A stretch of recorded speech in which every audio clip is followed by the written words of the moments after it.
বিসমিল্লাহির রহমানির রহিম। অসীম দয়ালু বিধাতার নামে শুরু করছি। আসসালামু আলাইকুম, শুভরাত্রি। প্রিয় শিক্ষার্থীরা, আজকে আমি একাদশ ও দ্বাদশ শ্রেণীর মহাজাগতিক কিউরেটরের লেখক মোহাম্মদ জাফর ইকবালের জীবনী সম্পর্কে আলোচনা করব। মহাজাগতিক কিউরেটর হচ্ছে একটি বৈজ্ঞানিক কল্পকাহিনী। বাংলা সাহিত্যের ক্ষেত্রে মোহাম্মদ জাফর ইকবালকে একচ্ছত্র প্রতিনিধি হিসাবে ধরা যায়, বৈজ্ঞানিক কল্পকাহিনীর লেখক হিসাবে। বৈজ্ঞানিক কল্পকাহিনী বা সায়েন্স ফিকশন বলি আমরা, বৈজ্ঞানিক চিন্তা চেতনার সাথে মানব মনের কল্পনার বিকাশ ঘটিয়ে যে নিত্য নতুন আবিষ্কার এবং যে নিত্য নতুন সাহিত্যের ধারা, সেটাই হচ্ছে বৈজ্ঞানিক কল্পকাহিনী। পৃথিবীতে হ্যারি পটার যে বিখ্যাত সিরিজ রয়েছে, সেটার মতোই হচ্ছে মহাজাগতিক কিউরেটর। আর মানুষের কাল্পনিক সৃষ্টিশীলতার মাধ্যমেই কিন্তু বিজ্ঞানের আবিষ্কার হয়েছে। বিজ্ঞানের সরাসরি আবিষ্কার বা সরাসরি বাস্তব যে বিষয়টা, সেটা কিন্তু আমাদের সামনে আসে নাই। অর্থাৎ বিজ্ঞান আবিষ্কার করার জন্য বৈজ্ঞানিক তার মনের মাধ্যমে যে কল্পনা বা যে সৃষ্টিশীলতার তৈরি করেছেন, সেটার পথ ধরেই কিন্তু নিত্য নতুন আবিষ্কার হয়েছে। যে এরকম হলে এর পরেরটা কী হতে পারে, এটা কিন্তু মানুষ প্রথম যাকে বলে যে ব্রেন অফ স্টর্মিং, তার ব্রেনে চিন্তা করেছে এবং সেই কল্পনার সূত্র ধরে ধরে কিন্তু বৈজ্ঞানিক আবিষ্কার হয়েছে। সুতরাং বৈজ্ঞানিক চিন্তা চেতনার ক্ষেত্রে, বৈজ্ঞানিক কল্পনা সৃষ্টির ক্ষেত্রে বৈজ্ঞানিক কল্পকাহিনী বা সায়েন্স ফিকশন একটি বিশেষ ভূমিকা পালন করে। আজকে আমরা মোহাম্মদ জাফর ইকবাল সম্পর্কে, তার জীবনী সম্পর্কে আলোচনা করব। মোহাম্মদ জাফর ইকবাল 1952 সালে জন্মগ্রহণ করেছেন। তিনি হলেন একজন বাংলাদেশি কথাসাহিত্যিক, বিজ্ঞান কল্পকাহিনী লেখক, একচ্ছত্র প্রতিনিধি, যেটা আমি আগে বললাম, কলাম লেখক, পদার্থবিদ, শিক্ষাবিদ ও আন্দোলন কর্মী। তার লেখা কিছু উপন্যাস চলচ্চিত্রে রূপায়িত হয়েছে। তিনি শাহজালাল বিজ্ঞান ও প্রযুক্তি বিশ্ববিদ্যালয়ের কম্পিউটার বিজ্ঞান ও প্রকৌশল বিভাগের একজন অধ্যাপক এবং 2018 সালের জানুয়ারি পর্যন্ত একই বিশ্ববিদ্যালয়ের তড়িৎ কৌশল বিভাগের প্রধান হিসাবে দায়িত্বপ্রাপ্ত ছিলেন। তার ব্যক্তিগত জীবন: জাফর ইকবালের জন্ম 1952 সালের 23শে ডিসেম্বর তারিখে সিলেটে। যে লেখক পরিচিতির ক্ষেত্রে আমি যে বিষয়টি তোমাদের বলেছিলাম, যে একটা কুলু ধরে তার বা একটা সময়ের, কোন সময়, সাহিত্যের অবশ্যই সময় জ্ঞান বা কালের বিষয়টা থাকে, এবং লেখকের ক্ষেত্রেও লেখককে মনে রাখার জন্য কোন কালে জন্মগ্রহণ করেছেন, সেই কালটা কিসের জন্য বিখ্যাত ছিল, এই বিষয়গুলো যদি আমরা মনে রাখি, তাহলে কিন্তু লেখক সম্পর্কে যে বিভিন্ন সাল রয়েছে, সেগুলো আমাদের মনে রাখা খুবই সহজ হয়ে যায়।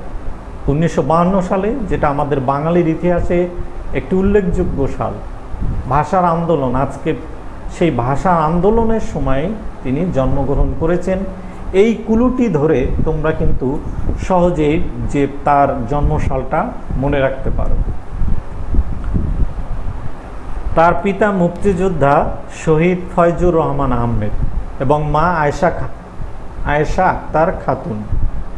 বাবা ফয়জুর রহমান আহমেদের পুলিশের চাকরির সুবাদে তার ছোটবেলা কেটেছে বাংলাদেশের বিভিন্ন জায়গায়। মোহাম্মদ জাফর ইকবালের নাম আগে ছিল বাবুল। পিতা লেখালেখির চর্চা করতেন এবং পরিবারের এই সাহিত্য মনস্ক পরিবেশে জাফর ইকবাল খুব অল্প বয়স থেকেই লিখতে শুরু করেন। তিনি তার প্রথম বিজ্ঞান কল্পকাহিনী লেখেন 7 বছর বয়সে, 1971 সালের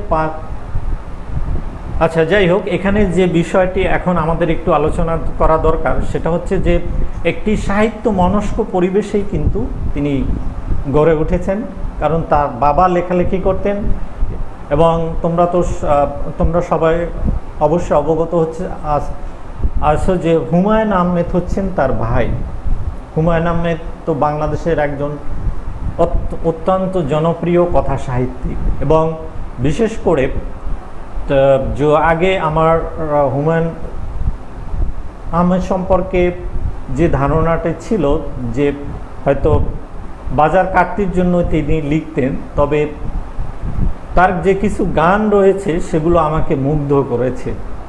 হ্যাঁ, অনেক যে গান হুমায়ুন আহমেদের সেটা আমার কাছে, এবং আসলে উনি সাহিত্য নিয়ে হয়তো সহজ সরল ভাষায় প্রকাশ করার চেষ্টা করেছেন।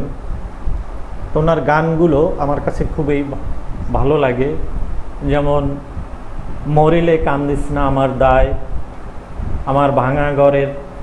যাই হোক, এনিওয়ে সেই হুমায়ুন আহমেদেরই ভাই হচ্ছেন মোহাম্মদ জাফর ইকবাল এবং তার আর এক ভাই আহসান হাবিব। এখানে আহসান হাবিব হচ্ছেন কার্টুনিস্ট। আমরা আহসান হাবিব বলতে আমি প্রথমত মনে করেছিলাম যে কবি আহসান হাবিব নন, তিনি হচ্ছেন কার্টুনিস্ট। তো যাই হোক, এই যে তার পরিবেশ থেকেই কিন্তু তার পারিবারিক ঐতিহ্য ধরেই তিনি লেখায় এসেছেন। তিনি তার প্রথম বিজ্ঞান কল্পকাহিনী লেখেন 7 বছর বয়সে, 1971 সালের। অন্য প্রসঙ্গে আসি আমরা। 1971 সালের 5 মে পাকিস্তানি আর্মি এক নদীর ধারে তার পিতাকে গুলি করে হত্যা করে। বিশ্ববিদ্যালয় পড়ুয়া জাফর ইকবালকে পিতার কবর খুঁড়ে তার মাকে স্বামীর মৃত্যুর ব্যাপারটি বিশ্বাস করাতে হয়েছিল।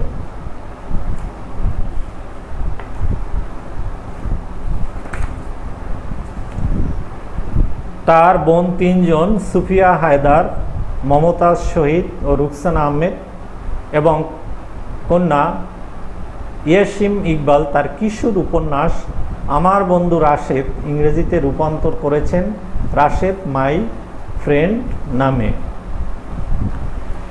এরপরে আমরা শিক্ষা জীবন আলোচনা করি। জাফর ইকবাল 1968 সালে বগুড়া জিলা স্কুল থেকে এসএসসি করেন। 1968, তার মানে তোমাদের মনে রাখতে হবে যে এটা আমাদের বাংলাদেশ তৈরি হওয়ারও আগে। তার মানে তখন আমাদের বাংলাদেশের নাম ছিল পূর্ববঙ্গ। এবং 1970 সালে ঢাকা কলেজ থেকে এসএসসি পাশ করেন। তিনি 1972 সালে ঢাকা বিশ্ববিদ্যালয়ের পদার্থবিজ্ঞান বিভাগে ভর্তি হন। 1976 সালে স্নাতক পাশ করে তিনি যুক্তরাষ্ট্রের ওয়াশিংটন বিশ্ববিদ্যালয়ের পিএইচডি অর্জন করতে যান। তার বিষয় ছিল parity violation in hydrogen atom.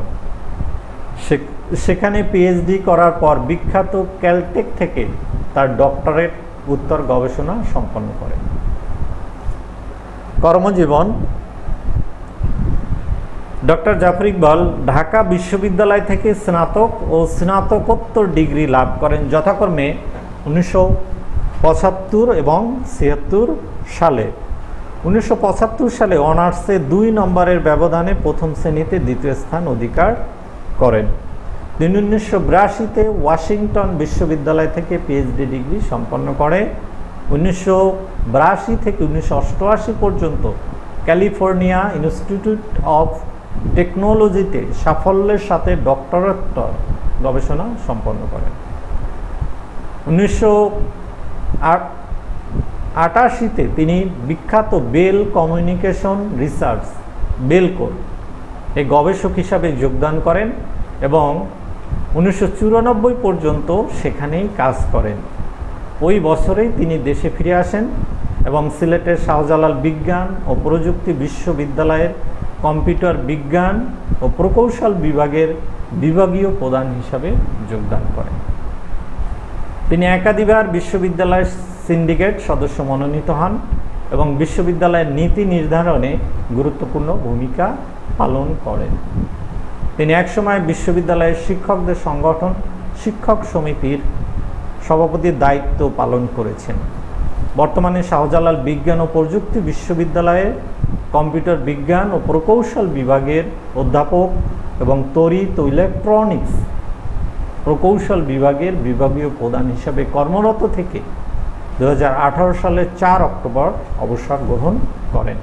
তার মানে আমরা তার জীবনী থেকে দেখতে পাচ্ছি যে তার পারিবারিক সূত্রে এবং মেধা মনন সব দিক থেকে একটা উন্নত তার জীবনযাপন তিনি করেছেন এবং বাংলা সাহিত্যের জন্য যে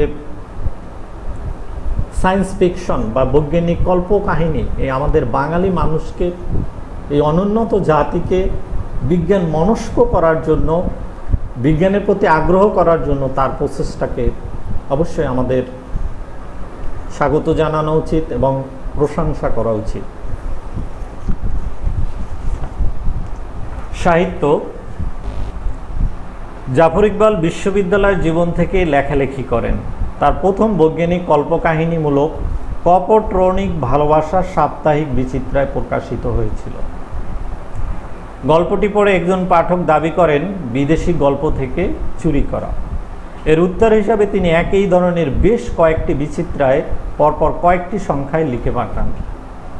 তার মার্কিন যুক্তরাষ্ট্রে অবস্থানকালে এই গল্পটি নিয়ে কপট্রনিক সুখ দুঃখ নামে একটি বই প্রকাশিত হয়। এই বইটি পড়ে শহীদ জননী জাহানার ইমাম প্রশংসা করেন। আমেরিকাতে বসেই তিনি বেশ কয়েকটি বৈজ্ঞানিক কল্পকাহিনী রচনা করেন। দেশে ফিরে এসেও তিনি নিয়মিত বিজ্ঞান কল্পকাহিনী লিখে যাচ্ছেন। প্রতি বইমেলাতে তার নতুন সায়েন্স ফিকশন বা বৈজ্ঞানিক কল্পকাহিনী প্রকাশিত হয়। শুধু এই যে বৈজ্ঞানিক কল্পকাহিনী নয়, আরও অনেকগুলো বিষয় রয়েছে।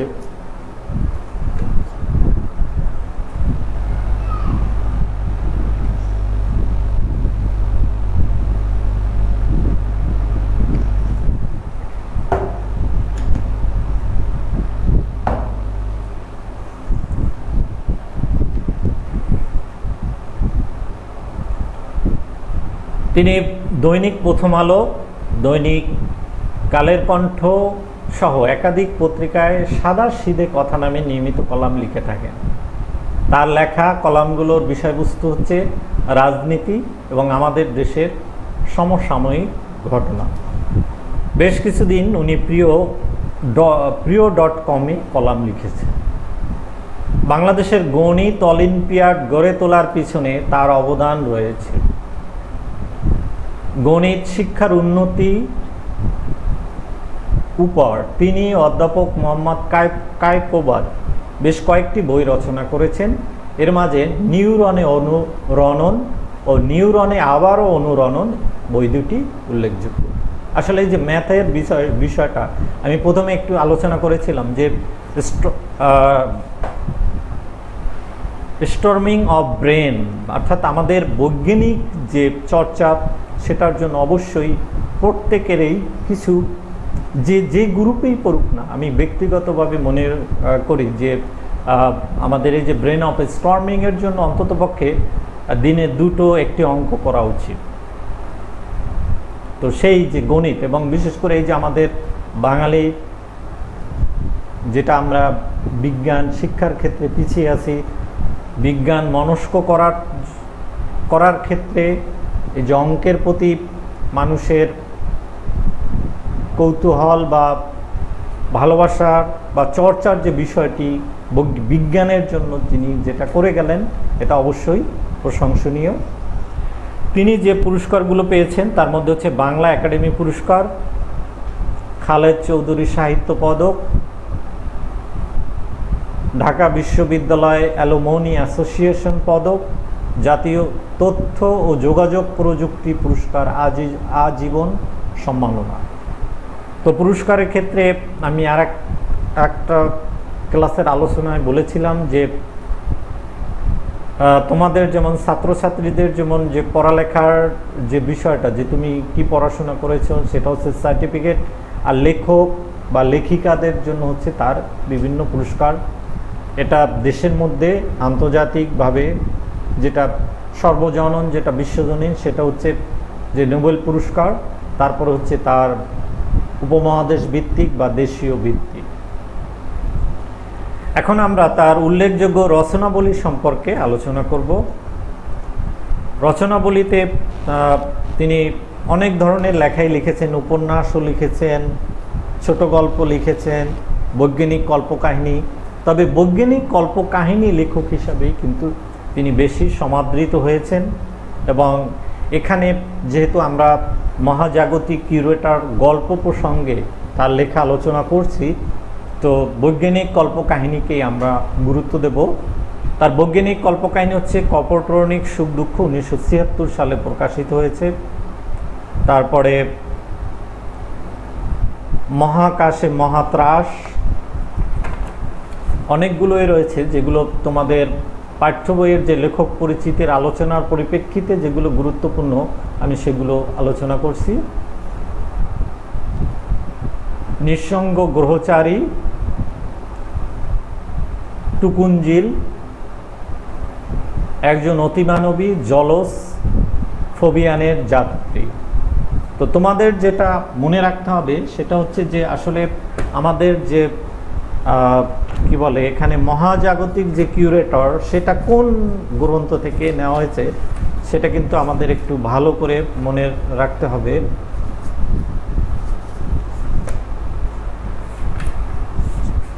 তো আমাদের এখানে মনে রাখতে হবে জলজ গ্রন্থের অন্তর্গত। তার যে বৈজ্ঞানিক যে কল্পকাহিনী জলজ গ্রন্থ রয়েছে সেখান থেকেই নেওয়া হয়েছে মহাজাগতিক কিউরেটর। ফোবিয়ানের যাত্রী জলজ গ্রন্থ 2000 সালে প্রকাশিত হয়েছিল। তিনি অনেকগুলো সায়েন্স ফিকশন লিখেছেন। তোমাদের বইয়ে যেগুলো উল্লেখ আছে সেগুলোই আমি আলোচনা করছি। কিশোর উপন্যাস এটাও লিখেছেন। কিশোর উপন্যাসের বিষয়টাও তোমাদের পাঠ্যসূচির অন্তর্গত যে লেখক পরিচিতি সেখানে রয়েছে। যে আমার বন্ধু রাশেদ, তারপরে হচ্ছে আমি তপু। আমার বন্ধু রাশেদটা চলচ্চিত্র প্রকাশিত হয়েছিল। এরপরে তার যে লেখাগুলো রয়েছে সেগুলো হচ্ছে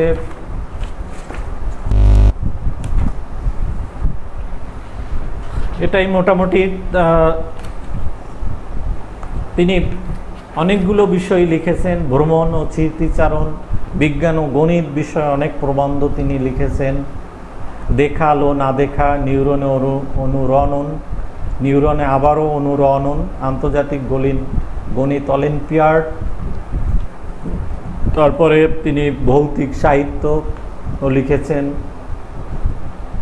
টিভি নাটক, রেডিও নাটক, মুক্তিযুদ্ধ ভিত্তিক বইও লিখেছেন। হত্যার প্রচেষ্টা যে বিষয়টা আলোচনা করা দরকার আমাদের, 2018 সালের 3 মার্চে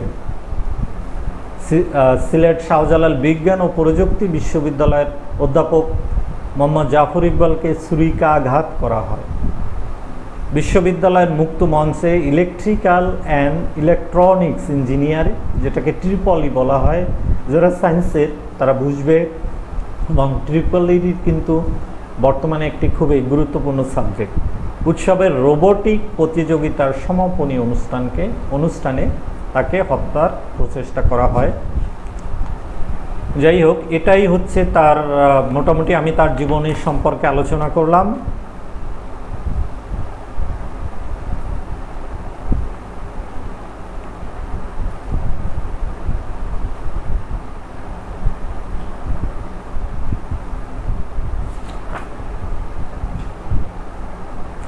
আচ্ছা, আজকে এ পর্যন্তই।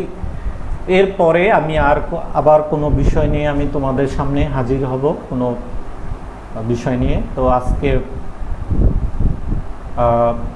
এই আলোচনার শেষে আমি একটি ছবি সংযোজন করলাম, যে তোমরা দেখবে যে যে লেখক সম্পর্কে আমরা পড়ছি তার ছবিটা মনের মধ্যে গেঁথে রাখা আমি মনে করি ভালো। সেজন্য আমি শেষের দিকে মোহাম্মদ জাফর ইকবাল এবং তার স্ত্রী, তিনিও কিন্তু একজন ভালো মানে ব্যক্তি ছিলেন বা শিক্ষিত ব্যক্তি ছিলেন, তার ছবিটি সংযোজন করলাম। তোমরা দেখবে। আজকে এ পর্যন্তই। আবার নতুন কোনো বিষয় নিয়ে আমি তোমাদের সামনে হাজির হব। আল্লাহ হাফেজ।